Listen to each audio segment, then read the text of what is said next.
বিসমিল্লাহির রহমানির রহিম। Rayerbag model school and college কর্তৃক আয়োজিত অনলাইন ক্লাসে নবম দশম শ্রেণীর শিক্ষার্থীদেরকে স্বাগতম। আমাদের আজকের বিষয় পদার্থবিজ্ঞান, চতুর্থ অধ্যায়। আলোচনা করব রাজশাহী বোর্ড 2019-এর কোশ্চেন। এর আগের ক্লাসে আমরা চতুর্থ অধ্যায়ের মূল আলোচনা এবং বোর্ড বই সৃজনশীলগুলো দেখছি।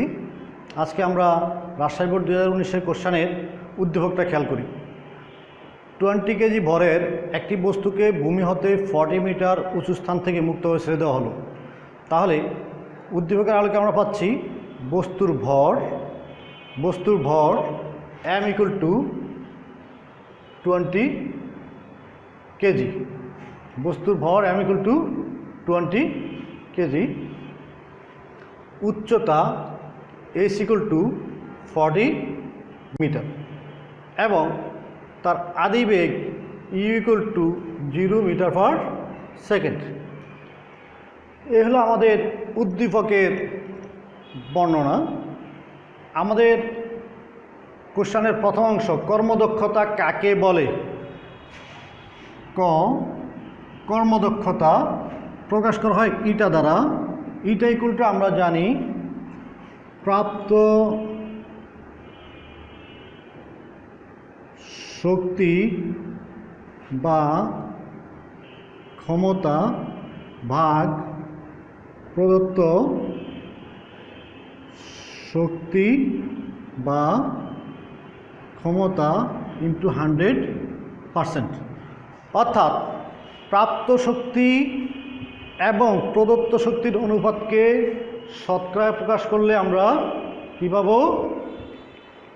প্রাপ্ত শক্তি এবং প্রদত্ত শক্তি বা প্রাপ্ত ক্ষমতা ও প্রদত্ত ক্ষমতার শতকরা প্রকাশকে কর্মদক্ষতা বা ইটা বলে। তাহলে আমরা আবারও বলি, প্রাপ্ত শক্তি বা ক্ষমতা ভাগ প্রদত্ত শক্তি বা ক্ষমতা × 100%। অর্থাৎ প্রাপ্ত শক্তি বা ক্ষমতা ও প্রদত্ত শক্তি বা ক্ষমতা এর অনুপাতকে শতকরা প্রকাশ করলে কর্মদক্ষতা পাওয়া যাবে। খ, শক্তি ও কাজের একক অভিন্ন কেন ব্যাখ্যা করো? আমরা জানি কাজ বলতে কোনো বস্তুতে বল প্রয়োগ করলে, শক্তি প্রয়োগ করলে, বস্তুর যেই বল প্রয়োগ করলে বল এবং প্রয়োগবিন্দু সরণের গুণফলকে কাজ বলে। আবার কোনো বস্তুর কাজ করার সামর্থ্যকে তার ক্ষমতা বলে। তাহলে কাজ এবং কোনো বস্তুর কাজ করার সামর্থ্যকে তার শক্তি বলে। তাহলে শক্তি হলো কাজের পরিমাপক।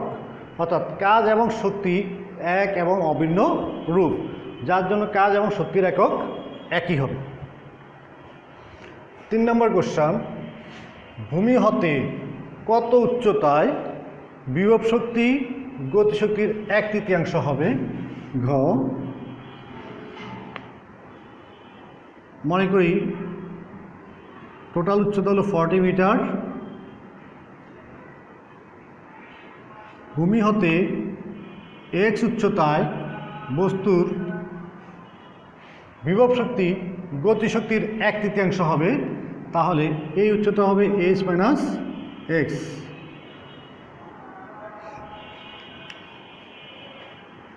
লিখলাম, মনে করি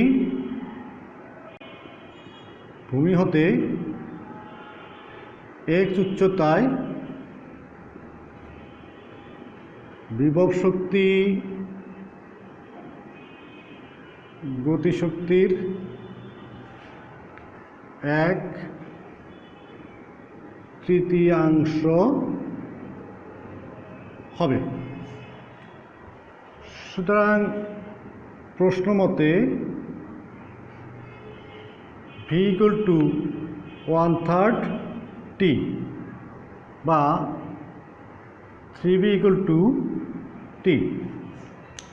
আমরা জানি বিভব শক্তি v = mgh। এখানে h এর পরিবর্তে হবে mg x, যেহেতু x উচ্চতায়। তাহলে বা 3mgx ইকুয়াল টু গতিশক্তি half m v square equal to half m v square. আবার দ্বিতীয় অধ্যায় থেকে জানি আমরা গতিসূত্র থেকে v square equal to u square plus 2g's, মূলত সূত্র ছিল 2as, যেখানে হবে you square plus 2g s অর্থাৎ হলো h মাইনাস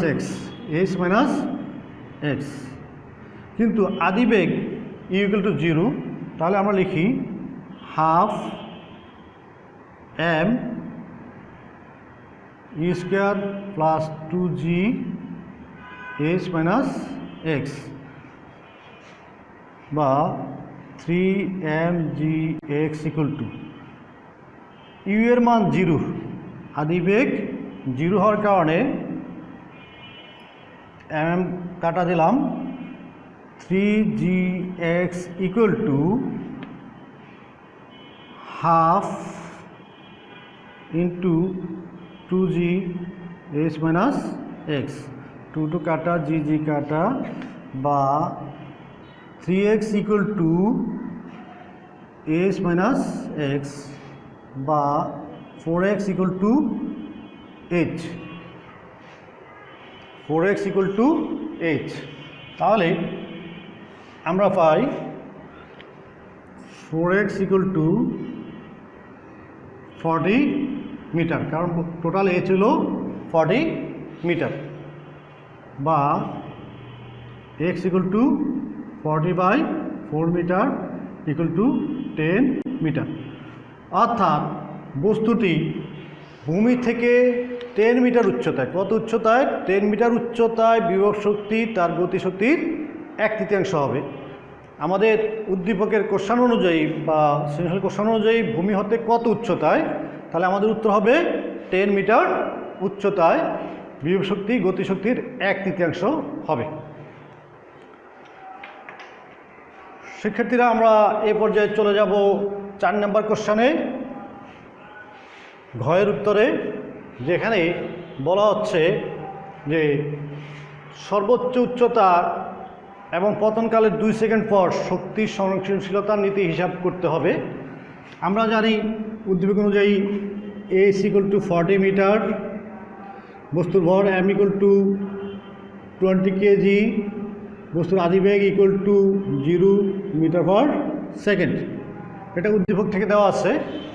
এখন আমাদেরকে নির্ণয় করতে হবে সর্বোচ্চ উচ্চতায়, অর্থাৎ এই যদি হয় 40 মিটার, এই জায়গায় মোট শক্তি, এবং মনে করি মাঝপথে এইসব জায়গায় মোট শক্তি একই থাকবে, তাহলে এই বস্তুর ক্ষেত্রে শক্তির সংরক্ষণশীলতার নীতি অনুসৃত হবে। সর্বোচ্চ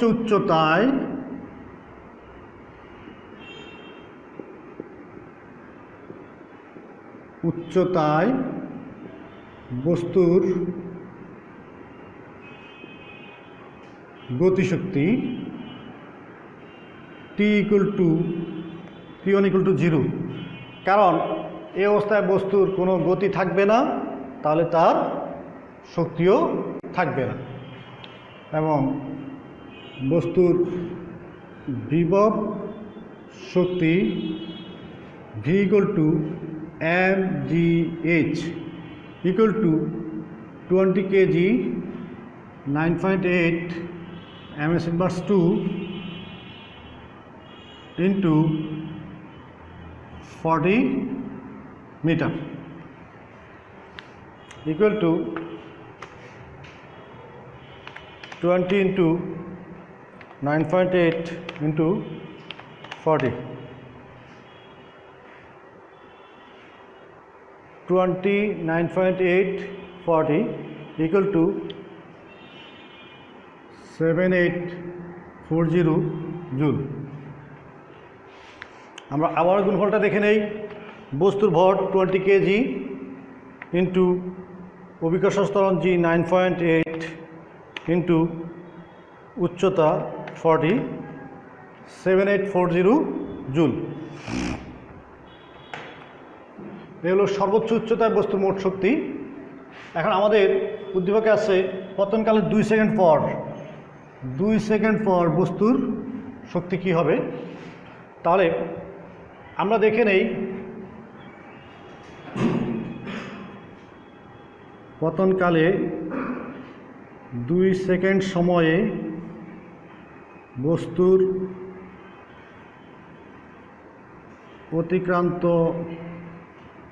দূরত্ব s equal to ut plus half gt square equal to u মান 0 t 2 second half 9.8 into 2 square equal to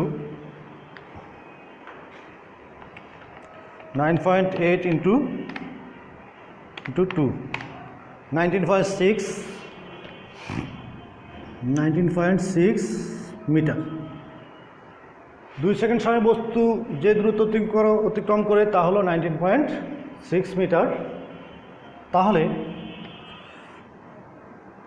2 second পর বস্তুর উচ্চতা h prime equal to 40 minus 19.6 metre equal to 20.4 metre. এই সময়ে বস্তুর বেগ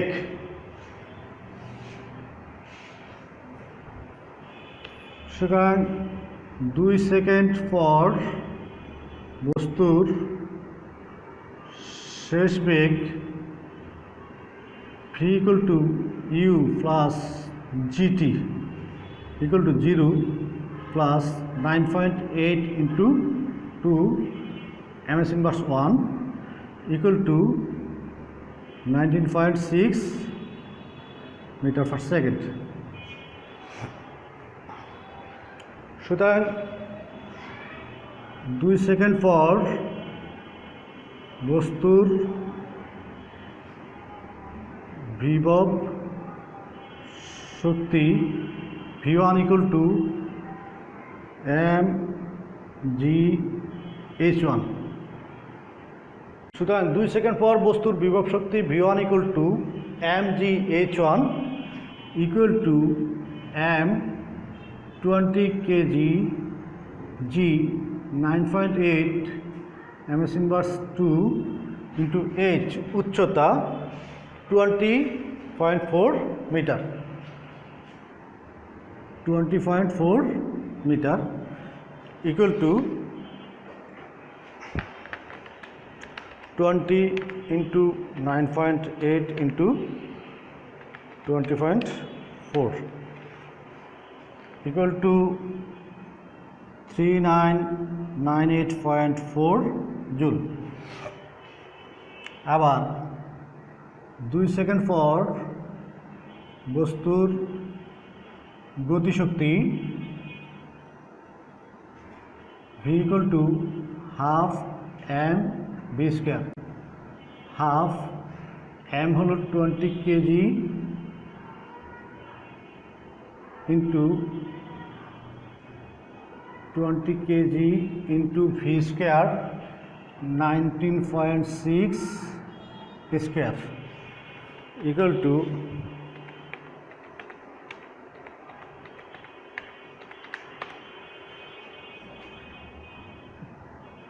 3841.6 জুল। সুতরাং 2 সেকেন্ড পর বস্তুর মোট শক্তি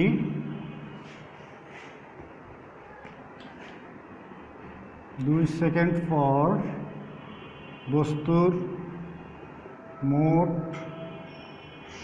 শক্তি ইকুয়াল টু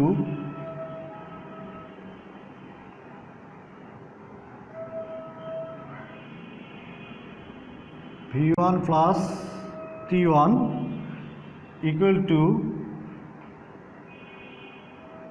3998.4 8.4 যোগ 3841.6 জুল ইকুয়াল টু 3998.4 7840 জুল, যা সর্বোচ্চ উচ্চতায় মোট শক্তির সমান। আমরা আবারও দেখি,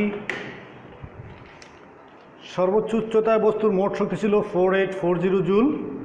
2 সেকেন্ড পর বস্তুর মোট শক্তি 4840 জুল, তা যা শক্তির সংরক্ষণশীলতার নীতিকে সমর্থন করে।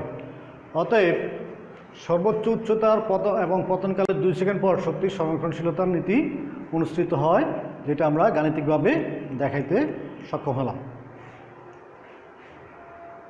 তোমরা অঙ্কটা ভালো করে চর্চা করবে, সৃজনশীল কোশ্চেনটা ভালোভাবে শিখবে এবং লিখে কমেন্ট বক্সে দিবে।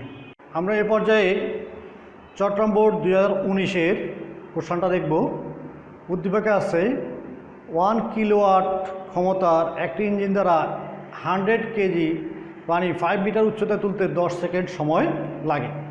তাহলে উদ্দীপকতে আমরা কী পাই? দেওয়া আছে উদ্দীপক মতে ইঞ্জিনের প্রদত্ত ক্ষমতা P = 1 কিলোওয়াট = 1000 ওয়াট। 100 কেজি পানি, অর্থাৎ M = 100 কেজি পানি 5 মিটার উচ্চতায়, H = 5 মিটার, সময় T = 10 সেকেন্ড। 10 সেকেন্ড। আমরা আবার খেয়াল করি, উদ্দীপকের যে কোশ্চেন দেওয়া আছে 1 কিলোওয়াট ক্ষমতা 1 কিলোওয়াট সমান 1000 ওয়াট। 100 কেজি পানি, তাহলে ভর M = 100 কেজি, উচ্চতা 5 মিটার, তাহলে H 5 মিটার, সময় T = 10 সেকেন্ড। ক, আমাদের কোশ্চেনের ক অংশ সাম্য বল। সাম্য বল, যদি কোনো বস্তুর উপর একই সাথে একাধিক বল ক্রিয়াশীল হয়, সেক্ষেত্রে যদি বস্তুর প্রয়োগবিন্দুর কোনো স্মরণ না ঘটে, তাহলে মোট প্রযুক্ত বলটিকে বলা হবে সাম্য বল। অর্থাৎ একাধিক বল পরস্পর বিরোধী কাজ করবে এবং প্রয়োগবিন্দুর কোনো পরিবর্তন ঘটবে না, এই বলকে বলবো আমরা সাম্য বল। খ, দুটি বস্তুকে একই বল প্রয়োগ করলে বেগ সমান হয় না কেন? আমরা জানি বস্তুর ভরবেগ বলে একটা কথা আছে। খ, ভরবেগ P = mv। ভরবেগকে আমরা কী দ্বারা প্রকাশ করব? mv দ্বারা। তাহলে দুটি বস্তুর মধ্যে একই বল প্রয়োগ করলেও v এর মান বস্তুর ভরের উপর নির্ভর করবে। যদি আমরা, যেমন আমার হাতে একটা মার্কার এবং একটা ডাস্টার আছে, আমরা স্বাভাবিকভাবে বুঝি মার্কারের চেয়ে ডাস্টারের ভর বেশি হবে। দুটোর মধ্যে একই বল প্রয়োগ করলে, যেহেতু মার্কার ভর কম, মার্কার অধিক বেগ প্রাপ্ত হবে, ডাস্টার কম বেগ প্রাপ্ত হবে। একইভাবে আমরা যদি ক্যারাম বোর্ড এর গুটির ক্ষেত্রে খেয়াল করি, স্টিকারকে আমরা যেই বল প্রয়োগ করি, ওই বল গিয়ে গুটিতে পড়লে গুটির বেগ বৃদ্ধি পায়। তাহলে বস্তুর বেগ নির্ভর করে বস্তুর ভরের উপর। যার ভর বেশি তার বেগ কম হবে, যার ভর কম তার বেগ বেশি হবে। এই কারণে বস্তুর মধ্যে একই পরিমাণ বল প্রয়োগ করলেও বেগ সমান হয় না। গ, সম্পূর্ণ পানি উত্তোলন করতে কৃত কাজের পরিমাণ হিসাব করো।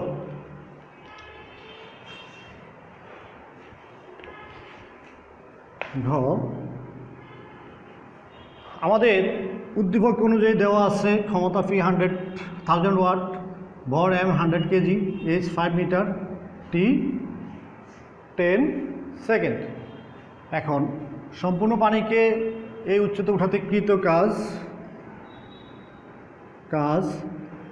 W = mgh। আমরা জানি কৃত কাজ W = mgh, যেখানে M 100 kg, g 9.8 metre per second square, h 5 metre সমান 100 ইন্টু 9.8 ইন্টু 5, 4900 জুল। ঘ অংশে আমাদের উদ্দীপক অনুসারে কৃত কাজ, সম্পূর্ণ পানি উত্তোলন করতে কৃত কাজের পরিমাণ হবে W=mgh, m 100 kg, h 5 metre, g 9.8, m/2। Total গাণিতিক সমস্যার সমাধানে 4900 জুল অর্থাৎ 4900 জুল কৃত কাজ সম্পূর্ণ হবে। আমরা চলে যাব পরবর্তী কোশ্চেনে।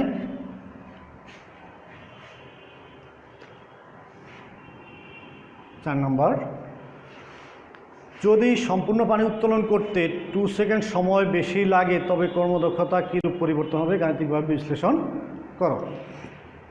আমরা প্রথমে দেখে নেই গ থেকে পাই কৃত কাজ W=4900 জুল। তাহলে ইঞ্জিনের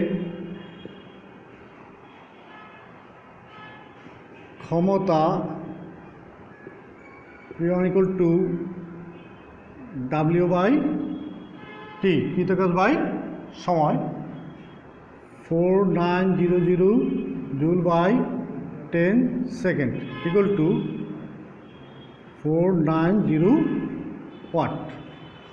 সুতরাং ইঞ্জিনের কর্মদক্ষতা η1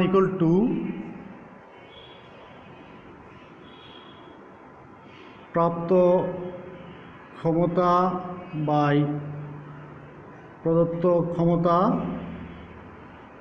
ইন্টু 100% =490/1000, 100% =49%। আবার যদি সময় 2 সেকেন্ড বেশি লাগে সেই ক্ষেত্রে পরিবর্তিত সময় হবে, সময় 2 সেকেন্ড বেশি লাগলে পরিবর্তিত সময়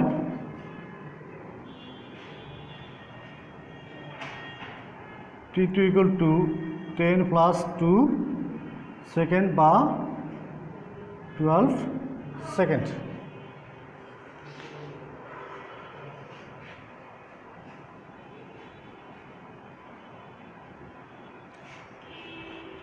তখন ইঞ্জিনের ক্ষমতা হবে P2 = W/T2, 4900/12 সেকেন্ড =490/12,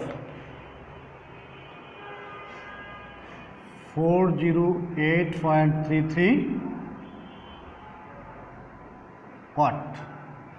তখন ইঞ্জিনের কর্মদক্ষতা η2 প্রাপ্ত ক্ষমতা বাই প্রদত্ত ক্ষমতা ইন্টু 100%। এক্ষেত্রে আমাদের প্রাপ্ত ক্ষমতা 408.33 ভাগ 1000 ইন্টু 100% হবে 40.833%। তাহলে দেখা যায় যে আগে প্রথমবারে ইঞ্জিনের কর্মদক্ষতা ছিল 49%, আর যদি 2 সেকেন্ড সময় বেশি লাগে সেক্ষেত্রে তার কর্মদক্ষতা হবে 40.83%। অর্থাৎ কর্মদক্ষতার পরিবর্তন। সুতরাং কর্মদক্ষতার পরিবর্তন হবে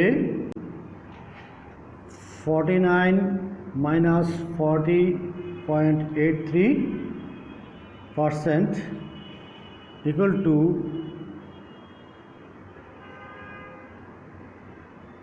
8.17% হ্রাস পাবে। দ্বিতীয় ক্ষেত্রে ইঞ্জিনের কর্মদক্ষতা 8.17% হ্রাস পাবে। সেক্ষেত্রে আমাদের আজকের ক্লাস এ পর্যন্ত থাকবে। আগামী ক্লাসে আমরা তোমাদের আলোর অধ্যায় নিয়ে আলোচনা করব। আমরা ধারাবাহিকভাবে প্রথম ক্লাস থেকে বলে আসছি, আমাদেরকে যেহেতু লকডাউন জনিত কারণে আমরা বিস্তারিত ডিটেলস লেখাপড়া করতে পারি না, এই অবস্থায় কমপক্ষে 5টা কোশ্চেনের প্রস্তুতি আমরা খুব ভালোভাবে নেওয়ার উদ্দেশ্যেই আমাদের সৃজনশীল কার্যক্রম চলতেছে। প্রথমে আমরা ধরছিলাম 7ম অধ্যায়, এরপর 2য় অধ্যায়, আজকে দেখলাম 4র্থ অধ্যায়। আগামী ক্লাসে আমরা আলোর অধ্যায় নিয়ে আলোচনা করব। ধন্যবাদ সকলকে। ভালো থাকবে, নিরাপদে থাকবে, বাবা মায়ের কথা মেনে চলবে। ধন্যবাদ সকলকে।